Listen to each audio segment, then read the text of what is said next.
जो ऑडियंस मुझे ऑलरेडी अगर आपकी जानती हो तो बेहतर है, नहीं जानती है तो मैं बता दूं कि हम लोगों ने जियोपॉलिटिक्स पर 1000 घंटे से ऊपर का कंटेंट बनाया है। मतलब हम लोग इतना ज्यादा इसमें घुसे हुए हैं। पिछले 1.5 साल का ऑब्जर्वेशन जिसने बाजार को बुरी तरह प्रभावित किया वो केवल जियोपॉलिटिक्स है। कंपनी का घाटा भी शायद इतना ज्यादा बाजार को ना हिलाता होगा जितना ट्रंप का केवल ये कह देना कि हाँ भाई पाकिस्तान अच्छा है। इन्होंने जो हालात पैदा किए, क्रिप्टो वाले भी माथा पकड़ के बैठे हुए हैं। जो ट्रेडर टिक रहा है, या तो प्रॉपर जो मंझा हुआ ट्रेडर है ना, इंट्राडे जो खेलता है वो टिका हुआ है, या लॉन्ग टाइम इन्वेस्टर जिसको पता है कि हाँ यार 3-4 साल में एक साइकिल आती है, आ जाएगी, मेरी भी आ जाएगी।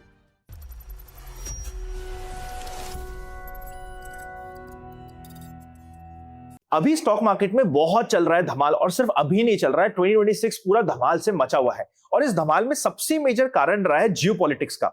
आज हमारे साथ है अंकित भैया, जिनसे हम बात करेंगे कि जियोपॉलिटिक्स में आज के दिन हम कहां पे खड़े हैं, क्या हमें एक और बड़ा करेक्शन या फिर क्रैश मार्केट में मिल सकता है। इन्हीं की बातों से हम चर्चा से आगे कंक्लूजन निकालने की कोशिश करेंगे, प्लस ये समझेंगे कि और कौन सी बड़ी रिस्क हो सकती है मार्केट के लिए, स्पेसिफिकली जियोपॉलिटिक्स को ध्यान में रखते हुए, जिसका बारे में अगर आपको पता होगा तो प्रोबेबली आप एक बेटर डिसीजन ले पाओगे। अंकित भैया वेलकम है। Thank you. एंड आपको एक चीज बता देता हूं, मैं ऑन कैमरा भी, मेरे दादाजी आपके बहुत बड़े फैन हैं साहब। दादाजी मेरे इतना सुनते हैं आपकी जियोपॉलिटिक्स को कि मजा आ जाता है।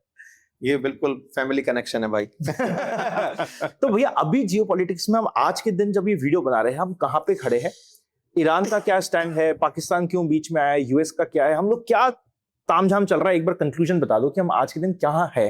देखो, जियोपॉलिटिकल सिनेरियो जो कि मतलब जो ऑडियंस मुझे ऑलरेडी अगर आपकी जानती हो तो बेहतर है, नहीं जानती है तो मैं बता दूं कि हम लोगों ने जियोपॉलिटिक्स पर 1000 घंटे से ऊपर का कंटेंट बनाया है। मतलब हम लोग इतना ज्यादा इसमें घुसे हुए हैं। पिछले 1.5 साल का ऑब्जर्वेशन जिसने बाजार को बुरी तरह प्रभावित किया वो केवल जियोपॉलिटिक्स है ना। मतलब केवल जब मैं शब्द बोल रहा हूं तो समझो कि शायद किसी की क्वार्टरली रिपोर्ट ने भी बाजार को इतना प्रभावित नहीं किया होगा।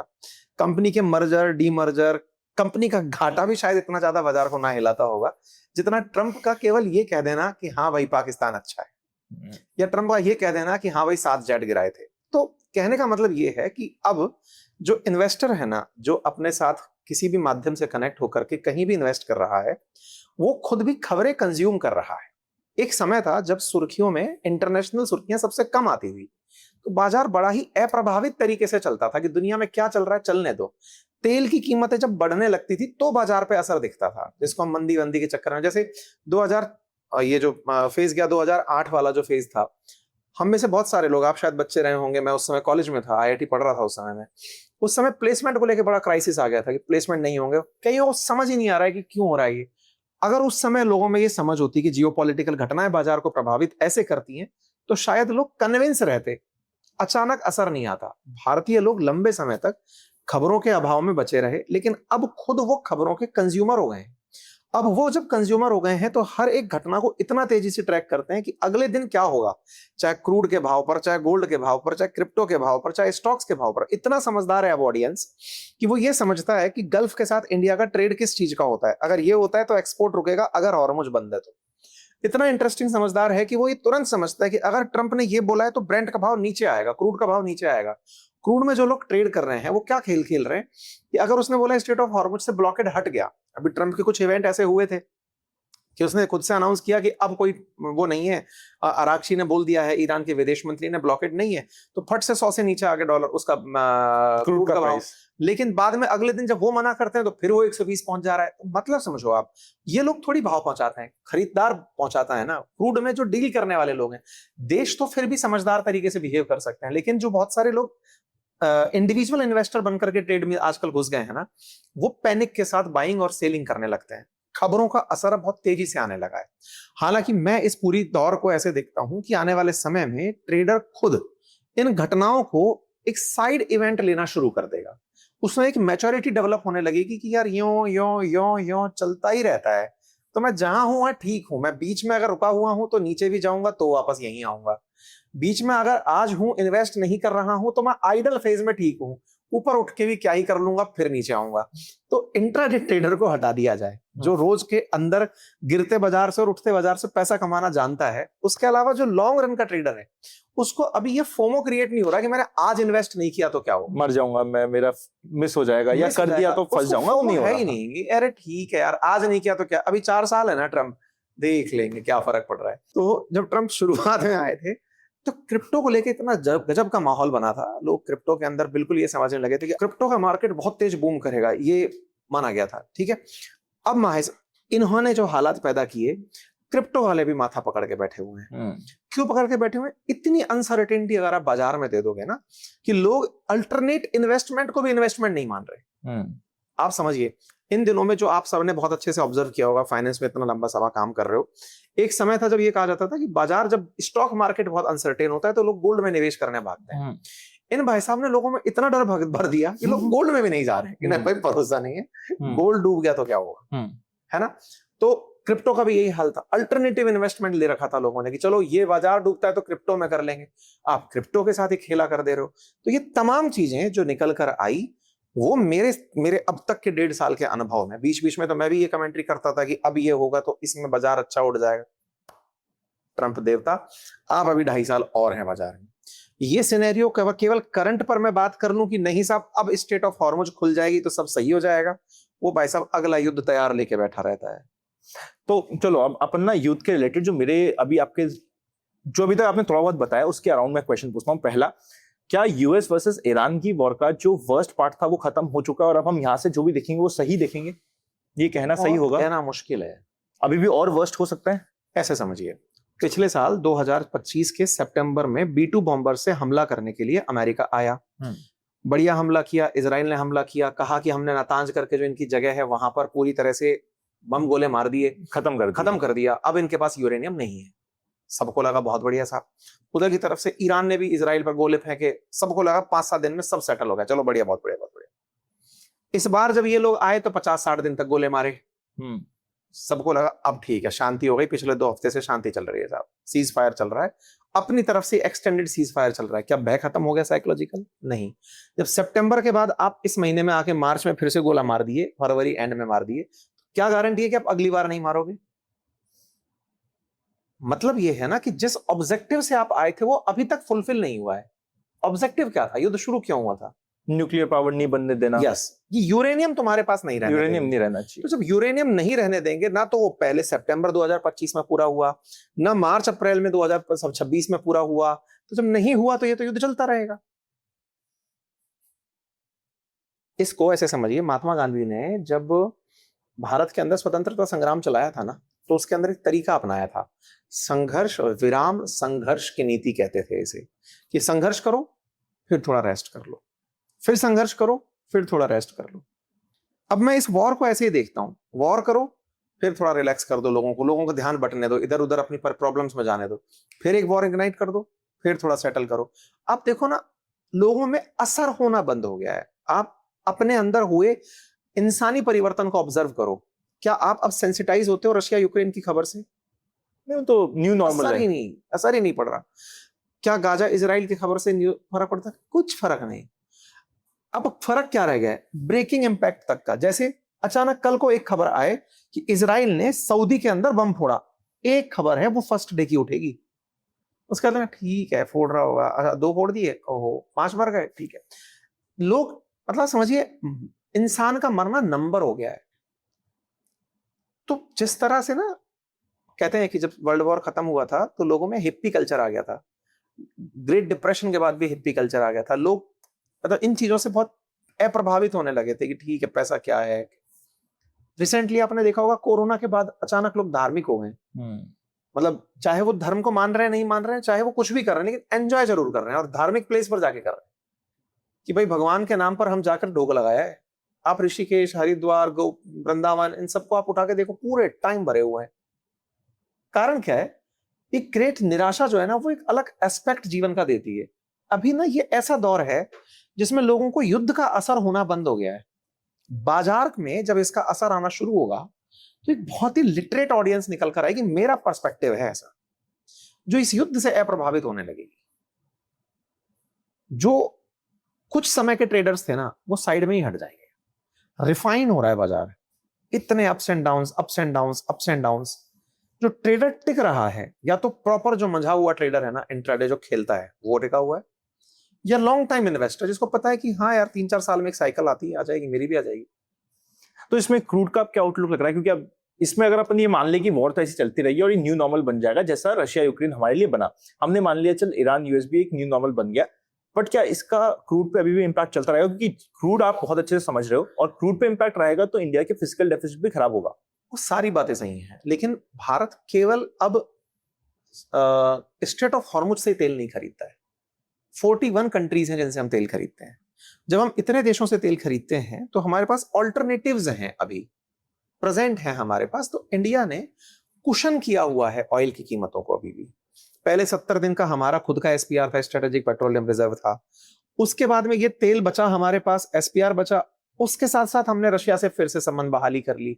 अमेरिका का एक रिलैक्सेशन मिला कि ठीक है, जहां से खरीदना है खरीद लो।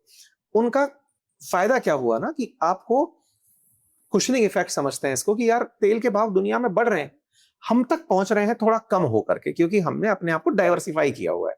अनडाउटेबली तेल की कीमतें अभी, जैसे आज ही की मैं न्यूज पढ़ रहा था, ऑयल कंपनीज जो हैं वो पेट्रोल पर और डीजल पर लगभग 10 से 15 रुपए खुद बियर कर रही हैं। मतलब अभी आप तक नहीं आने दे रही हैं उसे। मतलब अगर वो आप पर आने देंगी तो तेल और डीजल की कीमतें बढ़ चुकी हैं ऑलरेडी, 10-15 रुपए तक बढ़ चुका है भाव, बस आप तक नहीं पहुंचा है। तो पहुंचेगा यूरिया। यार दो बातें हैं इसमें। सरकार इस बात में वेट एंड वॉच की पॉलिसी में है कि युद्ध खत्म हो जाए तो कम से कम एकदम आकर के लोगों तक इंपैक्ट ना पहुंचे।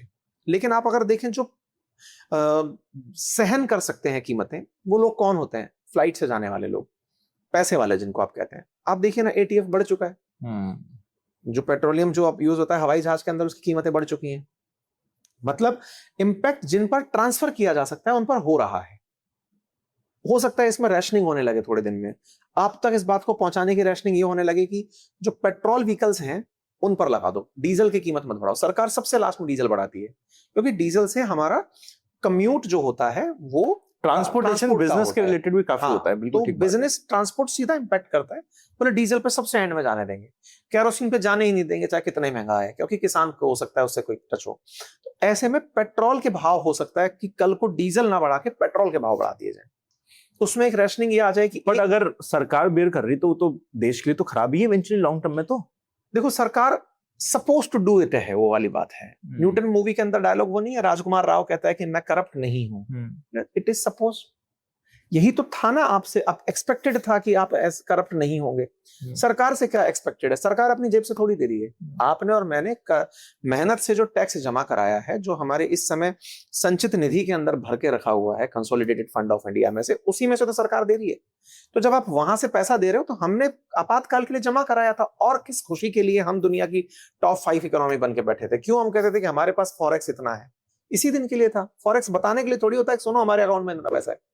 तो जो हमारे अकाउंट में इतना पैसा है, उसके चलते ही इंडिया एक फेवरेट लोकेशन थी एफआईएस के लिए, बट अब एफआईएस भी बेच रहा है। इंडिया के पिछले रिटर्न्स अगर आप चेकआउट करोगे कि स्पेसिफिकली अगर हम इमर्जिंग मार्केट्स में देख रहे हैं तो हम लोग अंडर परफॉर्म कर रहे हैं। तो क्या जो इंडिया की स्टोरी थी कि इंडिया सबसे बड़ी इकोनॉमी जो इमर्जिंग में से निकल के डेवलप तक पहुंचेगी, वहां पे पहुंचेंगे, हम लोग राइट ट्रैक पे है? आपको क्या लग रहा है? अलग स्टोरी है। एक्चुअली एफआईआई का जो पैसा निकालना है ना, उसको आप इंडिया की ग्रोथ स्टोरी से मत देखो, उसे आप अमेरिका की ग्रोथ स्टोरी से देखो। इसको रिवर्स करके देखते हैं, कॉइन को थोड़ा स्विच करते हैं। ट्रंप ने अपने ही देश में इतने ग्रोथ एवेन्यूज दे दिए लोगों को।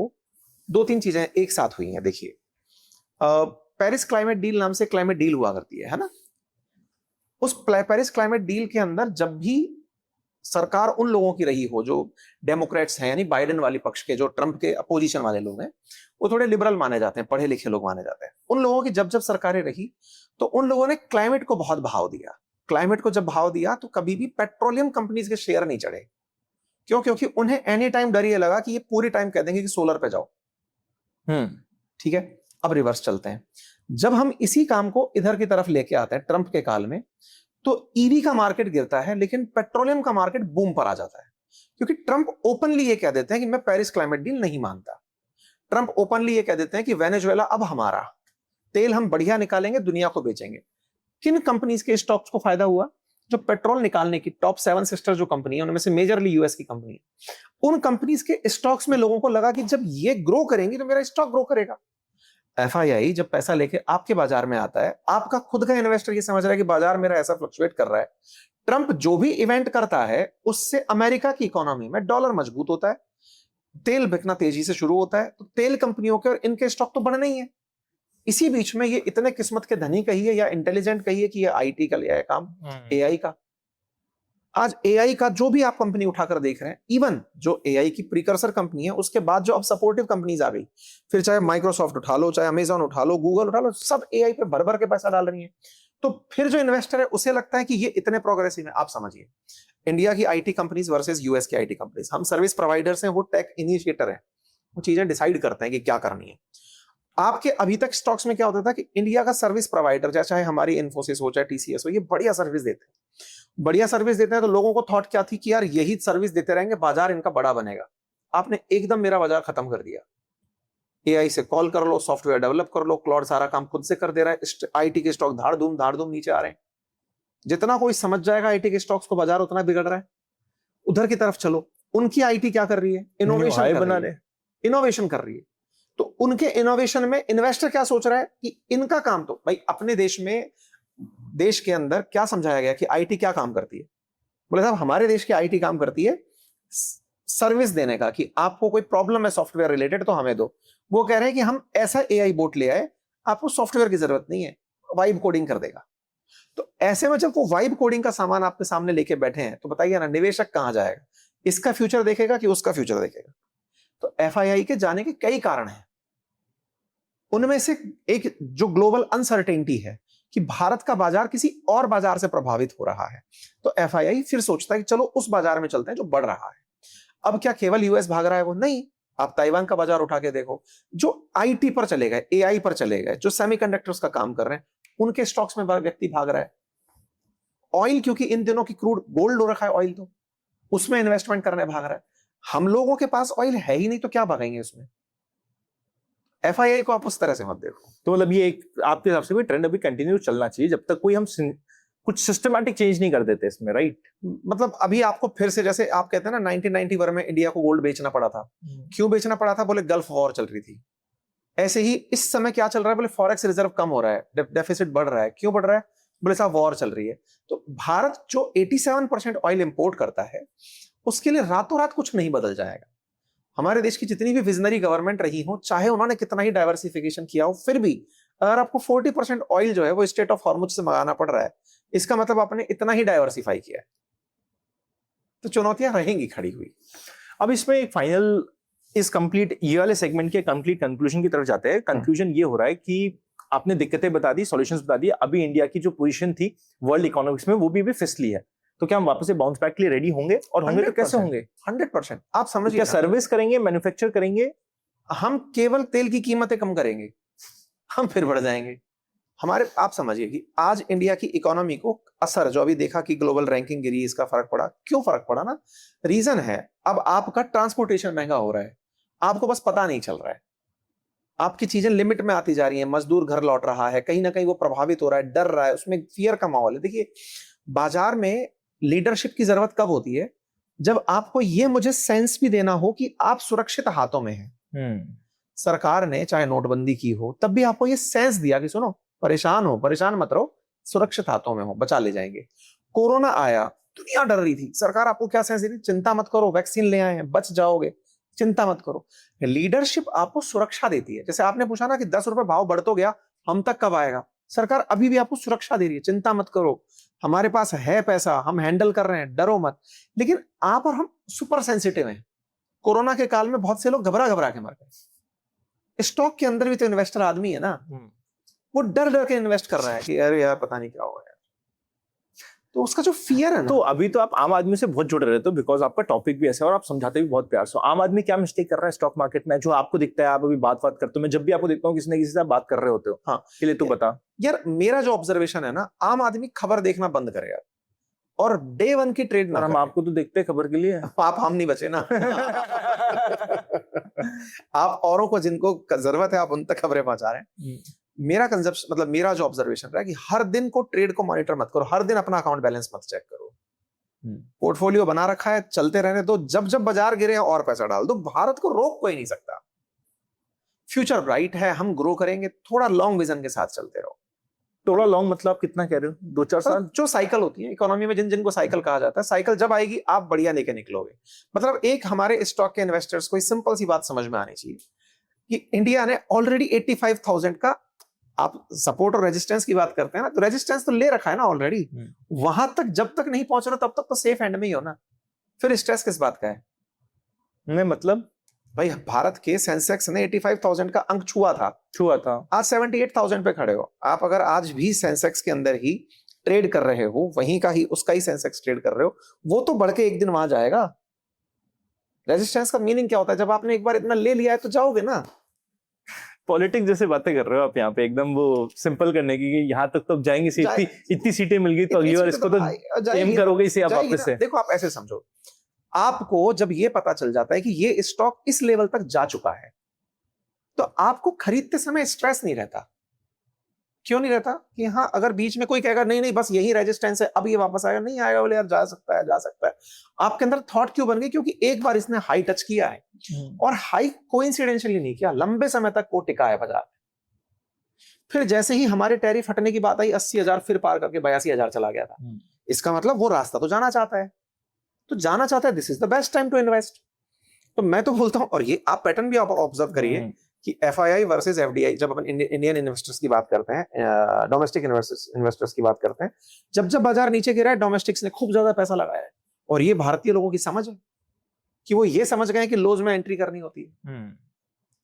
अदरवाइज केवल FII को आप अगर ऑब्जर्व कर रहे होते और सेम वही हमारा डोमेस्टिक इन्वेस्टर दिखा रहा होता, तो भाई साहब हालत बाजार की खराब हो जाती। लेकिन हमारा वाला कह रहा था सीट तू खाली कर रहा है, मैं बैठूंगा इस पर, वरना अभी 20,000 के तो नीचे हम खड़े ही होते हैं आज के दिन। फिर तो ये तो बहुत ही, मैं तो समझदार ऑडियंस भी इतनी अच्छी वाली बन चुकी है कि जो ये समझ रही है, और धीरे धीरे जो आप और मैं बात कर रहे हैं वो हमारी ऑडियंस भी समझ रही है ना, जो इस बात को जानती है कि बाजार के अंदर क्या हो रहा है, वो ये समझ गई कि ये जब तक ट्रंप बैठा है कुछ ना कुछ खेलता रहेगा, मैं अभी और कंटिन्यू कुछ ना कुछ चलेगा इसका। देखो ना, इसका यहां से ध्यान हटेगा तो फिर वो कुछ और करेगा। क्या होगा नेक्स्ट टारगेट? आप ये प्रेडिक्शन, टैरिफ खेलेगा, वापस से टैरिफ टैरिफ, क्योंकि आपके प्रेडिक्शन बड़े खतरनाक चलते हैं। प्रेडिक्शन नहीं है, मैं अगेन ही गलत होता है। नहीं, मैंने इतना ज्यादा उसको ये वॉर के राउंड आपका एक वीडियो देखा था, मैंने अपने इंस्टाग्राम पे डाला था, 6 ऐसे प्रेडिक्ट, इवन खैमनेई का जो मतलब ये अब नहीं बोलना चाहिए, हाँ वो मैंने देखा था आपका वीडियो, वो आपने प्रेडिक्ट कर लिया था, हमने पहले एक दिन पहले। तो अभी बताओ आज का क्या प्रेडिक्शन है साहब? वो इस युद्ध को खत्म करवाएगा, क्योंकि उसके लिए तो खैर प्रैक्टिकल रीजन है, प्रेडिक्शन नहीं कह सकते आप इसको, कहिए कि दिख ही रहा है ना, हर किसी को दिख रहा है, थोड़ा सा भी साइंस डेवलप करेगा तो फिर वापस से टैरिफ पे आ जाएगा। वो वापस से, मतलब उसको मजा आता है कि उसे केवल अमेरिका का राष्ट्रपति नहीं रहना, उसे वर्ल्ड प्रेसिडेंट होना है। और वर्ल्ड प्रेसिडेंट हो रहा है तो कोई भी व्यक्ति उसके सामने जी जहां पनाह करे बिना अगर रह रहा है तो उसे छेड़ना है। इंटरेस्टिंग। पाकिस्तान बढ़िया से कर रहा है तो पाकिस्तान को बढ़िया इज्जत दिलवाता है, इंडिया नहीं कर पा रहा है तो इंडिया के साथ वो मस्करी करता रहता है, वो जानता है बस इतनी ही कर सकता हूं, इससे ज्यादा किया तो ये बिखर जाएगा, तो वो उस कंट्रोल में चलते हुए कर रहा है। अभी जो इलेक्शन है क्या देख रहे हो अभी यहाँ पे आप, क्या सामंजस्य बैठेगा इसका? मिड टर्म इलेक्शन यूएस या इंडिया? दोनों बात कर लेते हैं, यूएस पहले इंडिया से स्टार्ट करते हैं क्योंकि इंडिया तो हो गया, अभी वोटिंग बहुत अच्छी हुई है। नहीं मतलब ये एकदम आप फाइनेंस से इंडियन पॉलिटिक्स में आ गए, चलिए मतलब नहीं मैं इंडियन पॉलिटिक्स इसलिए बोल रहा हूँ क्योंकि अगर हमारी गवर्नमेंट स्ट्रांग रहेगी, मतलब हमारे इररिस्पेक्टिव ही कौन गवर्नमेंट है, मैं हमेशा कहता हूँ मार्केट के लिए मेजोरिटी चाहिए, मेजोरिटी के पास पावर होनी चाहिए, डिसीजन टेकिंग सरकार होनी चाहिए, कभी भी मतलब फ्रेगमेंटेड डिसीजंस नहीं होने चाहिए। अगर वो और स्ट्रांग हो रही है तो इंडिया के लिए स्ट्रांग डिसीजन लिए जाएंगे तो इवेंचुअली अच्छा होगा। के जब रिजल्ट्स आते हैं ना, स्टेट के रिजल्ट्स को कुछ लोग भले ही थोड़ा बहुत 100-200 अंक का बाजार करेक्शन देख लेते हैं, बाकी तो कुछ उससे ये सेट नहीं होता कि सरकार ये अच्छा कर रही है कि बुरा कर रही है। स्टेट के रिजल्ट में सरकार जो वर्तमान चुनाव में वो हार भी गई, जीत भी गई, खासा असर नहीं आता। हाँ, बाजार में कुछ लोग उसको ट्रेड में दिखा के कि चलो भाई बढ़िया हो गया, बढ़िया हो गया। और यूएस मिड टर्म का क्या एक्सपेक्ट कर रहे हो? यूएस मिड टर्म का तो जियोपॉलिटिक्स पर असर पड़ता है। ट्रंप को जिस तरह के चैलेंजेस मिल रहे हैं ना फिलहाल के लिए वर्ल्ड के अंदर, चाहे स्टेट ऑफ हॉर्मुज ना खुलवाना हो, चाहे वो अपने ही इंटरनल मैटर्स में कन्फ्लिक्ट्स में फिर से वो उभर के सामने आ रहा है कि अभी भी महंगाई कंट्रोल नहीं कर पा रहा है, जो बोला था कि मैं सारे के सारे अप्रवासियों को बाहर निकाल दूंगा, कुछ दिन के लिए उसने 4 तस्वीरें डलवाई थी कि लोगों के पैरों में बेड़ियां डाल दो और फिर दुनिया भर के देशों में भेज दो, सुर्खियां रह गई, उसके बाद सब वहीं की वहीं वापस आ गया। तो उसमें दिक्कत आएगी, मतलब उसको दिक्कत इस बात की नहीं है क्योंकि उसको तो पता है कि लास्ट टर्म है उसका। मिड टर्म मार्केट खबर बनाता है, उसको क्या ही फर्क पड़ता है, आप बीच में उसको निकाल दोगे क्या? अमेरिका का राष्ट्रपति 4 साल के लिए फिक्स होता है ना, तो वो वहां से निकले। नंबर दूसरा, अगर वो चुनाव हार भी जाता है अगली बार वापस राष्ट्रपति बनने की योग्यता नहीं है। 79-80 की एज में चल रहे हैं भाई साहब, ऑलरेडी अपने जीवन को पूरी तरह से जीते हुए चल रहे हैं। नार्सिसिस्ट आदमी है, पूरी तरह से केवल अपनी ही खुशी चाहता है। आप तो बस समझो कि उस एरा में आ गए जिस एरा में पहले कोरोना था और अब ट्रम्प है। ओ हो, मतलब आप इतना डेंजरस मान रहे हो उसको? दुनिया मान रही है। तो आज किसी के पास, चलो आम आदमी 10,000 रुपए निवेश करना चाह रहा है, अगर आपके पास आज एकदम आप सैलरीड क्लास हो, 40-50,000 कमा रहे हो, 10,000 रुपए इन्वेस्ट करने, तो कैसे करोगे आप? यार मेरा बहुत समझदारी से हमेशा एक लोगों को ऑब्जर्वेशन देता हूँ जो बहुत ही सामान्य बोलचाल की भाषा में होता है कि आपको कुछ नहीं पता ना बाजार में, तो दो चीजें ऑब्जर्व कर लो। पहला, जिसको देश ने ऑब्जर्व किया है लंबे समय तक, जो हमारी टॉप कंपनीज बनकर बैठी हुई हैं। क्या होता है ना कि लोगों में जब थोड़ा पैसा होता है तो भूख बड़ी होती है। भूख बड़ी होती है क्योंकि तेजी से अमीर बनना होता है, तो फिर उनको लगता है कि चलो स्मॉल कैप अच्छा देगा, मिड कैप अच्छा देगा, फलाने का तो वो 1 रुपए का खरीदा था पेनी स्टॉक आज 100 रुपए का हो गया। वो एक आध एग्जांपल्स हैं, गिमिक्स हैं, वो आपको फंसाने के तरीके हैं। बाजार की अनिश्चितता जब भी हो, आप केवल उन कंपनीज में जो ब्लू चिप कंपनीज हैं, जो आपको लग रहा है कि बहुत अच्छा काम कर रही हैं, सेंसेक्स की कंपनी है, निफ्टी 50 कंपनीज है, उनमें अपना स्टॉक लेते चलिए अगर आप सीधा स्टॉक परचेज करते हैं तो। अदरवाइज आप म्यूचुअल फंड्स में इन्वेस्ट करते हैं तो वो म्यूचुअल फंड्स जो इन कंपनीज से डिराइव्ड हैं, उनके अंदर मतलब लार्ज कैप कंपनीज के साथ बने हुए। आप यही बोलोगे? मेरा मानना ऐसा है। जहां तक बात हो डेट फंड की, सिक्योर तो होता है डेट फंड की, हाँ भाई 8-10% रिटर्न देने का कमिटमेंट देता है, लेकिन डेट फंड जब बाजार बहुत टर्मोइल हो ना, अल्टीमेटली डेट ले वो रहा है जिसका बाजार हिल रहा है। भाई अगर कोई कंपनी ये कह रही है कि मैं डेट मांगने आई हूं, इसका मतलब कुछ तो हिला है तेरा पीछे, और बाजार और हिलता रहेगा तो डेट चुकाने की स्थिति में नहीं होगा। डेट फंड में बहुत सा जो एक हिडन फैक्ट है वो यही तो रहता है कि गलती से ये फटा तो आपका पैसा साफ होगा। ऐसे में डेट फंड में जो बहुत AAA+ ग्रेड के जो हैं, जो सरकार बैक्ड हैं, गवर्नमेंट की जैसी कुछ एजेंसीज जो निकालती हैं, उनके अंदर डेट में इन्वेस्ट करते हुए अगर सेफ रिटर्न चाहिए तो वहां खेलते रहिए। बाजार में अगर आपको 5-7 साल के लिए चलना है तो ब्लू चिप कंपनीज के साथ अपना प्रोफाइल बनाते चलिए। ये मेरा मतलब बाजार को लेकर ऑब्जर्वेशन है। और आपके पैसे से संबंध क्या है? आपके पैसे को आप कैसे देखते हो? मनी को आप क्या देखते हो? It's a number only. मतलब बहुत ही आपने इकोनॉमी छोड़ के पर्सनल पे आ गए। पर्सनल पे आ गया बिकॉज हाँ। आपने फाइनेंस का बता दिया बेसिक, अब फाइनेंस के बाद कंक्लूजन तो पैसा ही होता है। मेरे लिए पैसा क्या है नंबर आपके लिए? नंबर है। मेरे काम ना रुके, बस इतना पैसा मेरे पास हो। मुझे बैंक अकाउंट बैलेंस चेक किए हुए महीना हो जाता है, मैं चेक नहीं करता। आप खुद सबसे बड़ा इन्वेस्टमेंट कहाँ कर रहे हो आज? नॉलेज में, एनी आपका टाइम पढ़ने में। मुझे अच्छा लगता है पढ़ना। मैं इन दिनों फाइनेंस की पढ़ाई कर रहा हूँ। CFA पढ़ रहे हो? मैं CFA पढ़ रहा हूँ। अभी वो रिसर्च एनालिस्ट का दिया था, म्यूचुअल फंड एडवाइजर, ये सब पास कर लिया एग्जाम।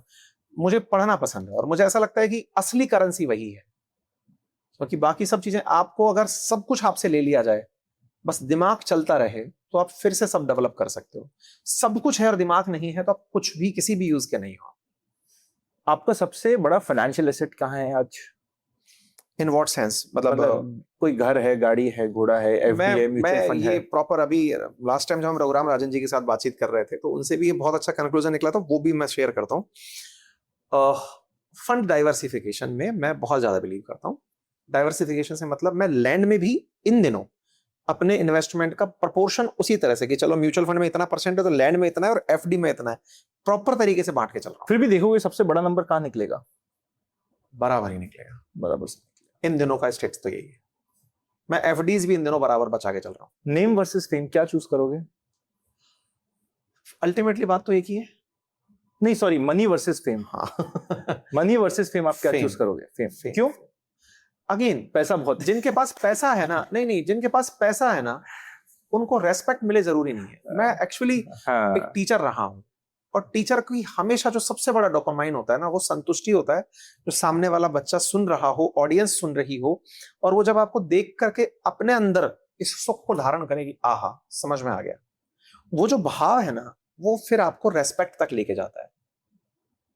मैं नहीं चाहता कि मेरी ऑडियंस मुझसे हाय हेलो अंकित अवस्थी, नहीं सर। उसके नहीं सर भी मत बोलो, उसके मन में बस अंकित मेरे चेहरे भैया। पे प्रसन्नता हो, भैया। चेहरे पे मुझे देख के प्रसन्नता हो कि हाँ इस व्यक्ति की वजह से मैं कुछ सीखा हूं। मुझे वो फैन मोमेंट्स बिल्कुल पसंद नहीं आते कि ये फोटो खिंचा लो, नहीं यार, आप हो ना तो मुझे ये बता देना, कभी मिलो तो यार आपकी वजह से मैंने ये सीखा। वो मेरे लिए मतलब। अंबानी जी वर्सेस अडानी जी, किनकी फिलॉसफी ज्यादा समझ आती है आपको, या स्टाइल ऑफ वर्किंग समझ आती है? यार दोनों ही बहुत अपने आप में केस स्टडीज हैं और सीखने वाली बात है। अगर आप तीसरा मॉडल लेके चलते तो वर्तमान में जो अंबानी अडानी के अलावा लोग जो ग्रो कर गए ना, वो मॉडल डिस्कस होना चाहिए। जैसे बिरला ले लो, टाटाज ले लो, ग्रो तो ये भी कर ही रहे हैं ना, चर्चा ही तो नहीं हो रही। गोदरेज ले लो, तो आपका फेवरेट बताओ कोई, और मैं क्यों? इन जनरल जैसे सेफ आंसर देके कोई भी निकल जाएगा कि साहब मैं सेफ आंसर दे दिया कि टाटा बढ़िया चल रहा है, ये तो सेफ आंसर हुआ। मैं बिड़ला को बहुत अच्छे से देखता हूँ। बिड़ला में कौन खूब पर्टिकुलर से हैं। फैमिली? यार मैं ना मतलब क्योंकि बिट्स से मेरा कनेक्शन रहा है, मेरे बड़े पापा मतलब ताऊजी बिट्स में डीन रहे हैं, तो मैं ये मानता हूँ कि जिसका पढ़ाने से कनेक्शन रहा है, जिनके रूट्स मजबूत है ना, फिर वो फैमिलीज अच्छी होती हैं। जिन्होंने देश को कुछ दिया है, टाटा अनडाउटेबली बहुत अच्छा। लेकिन ये कहना भी गलत होगा कि अडानी से नफरत करते हो क्या, अंबानी से नहीं भाई। देखो क्या है ना, महात्मा गांधी जी से ये पूछा गया था कि आप किस तरह की इकोनॉमी पसंद करेंगे जब जनता के हाथ में सब कुछ दे दिया जाए और पैसे वालों के हाथ में कुछ ना हो। उन्होंने कहा नहीं, ये चीज चल ही नहीं सकती, आपको इन दोनों का सामंजस्य रखना पड़ेगा। इसको ट्रस्टीशिप थ्योरी उन्होंने नाम दिया था। उन्होंने कहा था कि अमीरों के पास इतना पैसा हो कि उनका काम ना रुके, लेकिन अत्यधिक अगर धन है तो समाज में देते रहे। उसी ट्रस्टीशिप थ्योरी से फिर सीएसआर एक्टिविटीज निकल कर आई। सरकारों ने अब सीएसआर को मैंडेटरी कर दिया, इतना परसेंट तो दोगे ही, 2% तो दोगे दोगे। ये बढ़ा दिया जाना चाहिए। आप इनकी बैलेंस शीट उठा के देखो, इन्हीं से पैसा लगवाओ कि चलो भाई नीता अंबानी आपके फाउंडेशन से ये पैसा लगा दो।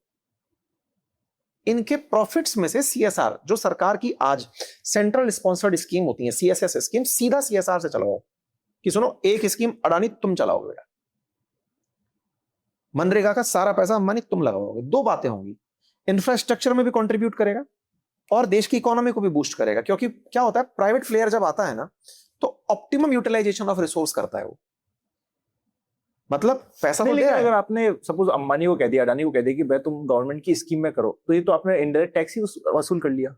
कैसे? आप उनसे डायरेक्टली टैक्स के रूप में ले लो पैसा। सीएसआर का जो पैसा है ना, उसी के एलोकेशन आप कह रहे हो कि वो उनको फ्री देने की जगह एलोकेशन जो आप अभी कर रहे हो कि चलो भाई इतने पेट्रोल वो शेल्टर्स लगा दिए, इतनी लाइट लगा दी, ये आप अभी ऐसा कर रहे हो कि चलो साहब आपकी आत्म सुख के लिए आपने क्या किया।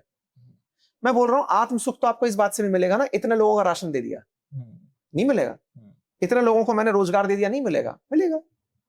आप बनाओ ना स्किल के लिए, जो सरकार की योजना चल रही है स्किल इंडिया में, इतना पैसा इन्वेस्ट करो, कहो कि इतना करूंगा, और फिर आप क्या कर पाओगे, उन लोगों को मॉनिटर कर पाओगे कि सुनो इन स्किल्ड हुए लोगों को नौकरी मिलनी चाहिए। उसके पास ऑप्शन भी है देने का। वो ऑप्शन तुमने स्किल दिया, स्किल दिया, कैसे खराब है ये? दो बातें हुई, जो लेबर है, जो वर्किंग क्लास है, उसको तो एक्सपोजर मिला कि यार मुझे इतनी अच्छी कंपनी की तरफ से जॉब मिला, आपका एक काम बन गया, तो सबका म्यूचुअल बेनिफिट हो गया ना। इंटरेस्टिंग। इनडायरेक्ट टैक्सेशन में सरकारें टैक्स वसूल करके उस पैसे को इंफ्रास्ट्रक्चर में लगा रही हैं। जैसे अब पीपीपी मॉडल के बारे में जब हम चर्चा करते हैं, इतने एक्सप्रेस हाईवेज बन रहे हैं। अभी गंगा एक्सप्रेस वे बना है, उसको अडानी की पार्टनरशिप से बनाया है, ₹3.25 पर किलोमीटर वो पैसा ले रहा है। सरकार इसको कंट्रोल करे कि नहीं नहीं इतना नहीं जाएगा। सीधे चीजों को इस तरह से बांट करके किया जाए। मतलब देखो, ये मैं इतना बड़ा इकोनॉमिस्ट नहीं हूं कि मैं अब देश की नीतियां बैठे बैठे बातों में बनाने लगूं। मेरा थॉट है, जब आपने पूछा तो मैं ऐसा मानता हूं कि जितने भी बड़े पैसे वाले लोग हैं, इन्हें डायरेक्ट जो बेनिफिशियरी है ना उससे कनेक्ट करा दो। मैं ऐसा सोचता हूं। मतलब आज सोचो कि मैं मेरे स्टाफ को घर की एक मिठाई देना चाहता हूं, अब मैं तरीका बनाऊं कि नहीं पहले तो एक आदमी डिसाइड करेगा कि क्या करना है, उसको ज्यादा खुशी होगी ना, ये भाई है ये पकड़ यार। Last question for this complete discussion. अगर आप इंडिया के फाइनेंस के सिस्टम में, फाइनेंशियल वर्ल्ड में कुछ चेंज करना चाहोगे, तो आप क्या चाहोगे कि वो चेंज हो? फाइनेंशियल लिटरेसी मैंडेटरी कर दूंगा कि 10th से 12th तक अगर आप जा रहे हो तो 2 सब्जेक्ट सबको पढ़ने हैं। आप इंजीनियरिंग कर रहे हो, मेडिसिन पढ़ रहे हो, जो पढ़ रहे हो, आपको एक तो मैंडेटरी हो कि history, geography, polity, economy, economy के अंदर ही आपको फाइनेंस पढ़ाया जाए, जो कि फाइनेंशियल लिटरेसी का पार्ट हो। ये 4 सब्जेक्ट्स तो मैंडेटरी सब्जेक्ट्स हो। इसके बिना आप देश बना ही नहीं सकते। मैं इतने सारे इंजीनियर दोस्तों को, खुद आईआईटी से पढ़ने की जब मैं बात करता हूं, उन्हें नहीं पता यार कि संसद में इतनी सीटें हैं तो इसका लॉजिक क्या है, बिल कैसे पास होता है, अविश्वास प्रस्ताव होता क्या है, कट मोशन होता क्या है, सरकार में इस तरह की चीजें आ क्यों जाती हैं, हर समय सांसद चिल्लाते हुए क्यों दिखते हैं, समझा दो ना। आप उनको कोर्सेज दे दो, कैसे भी करके कोर्सेज एंट्री कराओ। अब चूंकि हम भी कहते हैं 10th तक तो हम ये सब पढ़ा ही रहे, चलो चलो पढ़ा दो, अच्छा कर लो, 12th में एक पेपर इस सब्जेक्ट का ले और लेना, बस मत पढ़ाओ 11th 12th में एक ऐसा पेपर। और दूसरा, फाइनेंशियल लिटरेसी के नाम पे बहुत बेसिक जानकारी सबको मैंडेटरी कर दिया जाए कि सुनो भैया, तुम्हें पता हो डीमैट अकाउंट क्या होता है, पता हो इंश्योरेंस क्या होता है, तुम्हें पता हो कि स्टॉक मार्केट चलता कैसे। स्टॉक मार्केट जुआ नहीं है, ये समझाया जाए। ये समझाया जाए कि कंपनीज जिनकी न्यूज पढ़ते हो, पार्टिसिपेट भी कर सकते हो। आपकी कंपनी है, जब उसने बोला ना मैं पब्लिक हो गया हूं, तो इसका मतलब वो अब आपका भी हो गया है। फाइनेंशियल लिटरेसी का पार्ट जो है ना वो बहुत बड़ा है। मुझे अगर अवसर दिया जाए तो सरकार से सबसे पहली मेरी डिमांड यही हो। मेरी एक बार ऐसे किसी बड़े मंत्री जी से बात हो रही थी, मैंने सजेशन दे दिया था, मजाक में आउट ऑफ वैसे कहा कि ये तो तुम सही कह रहे हो, लेकिन पैसे का ज्ञान दे दिया और पैसा नहीं हुआ तो लोग उल्टा सवाल करेंगे। ये सही है। मजा आ गया, ये लाइन समझ गए समझने वाले। बट थैंक यू भैया फॉर गिविंग योर टाइम, मजा आया यार। Thank you so much. Hopefully देखिए भैया को, अगर आप पॉलिटिक्स में कुछ भी जानना चाहते हो ना, आप इनका चैनल बिल्कुल सब्सक्राइब करो, देखो, चेकआउट करो। मुझे कभी जियोपॉलिटिक्स समझना आता तो मैं भैया के पास पहुंच जाता हूँ। थैंक यू भैया फॉर डूइंग दिस। और जो हमें सुन रहे हैं भैया, अनंत हमारे बहुत प्यारे, मतलब अब इतने अच्छे मित्र हैं कि अब ये कहना थोड़ा अतिशोक्ति हो जाएगी ऑन कैमरा। मेरे बेटे का नाम अनंत पद्मनाभ है, उसका फर्स्ट लेटर अनंत जो है ना वो यहाँ से कॉपीड है।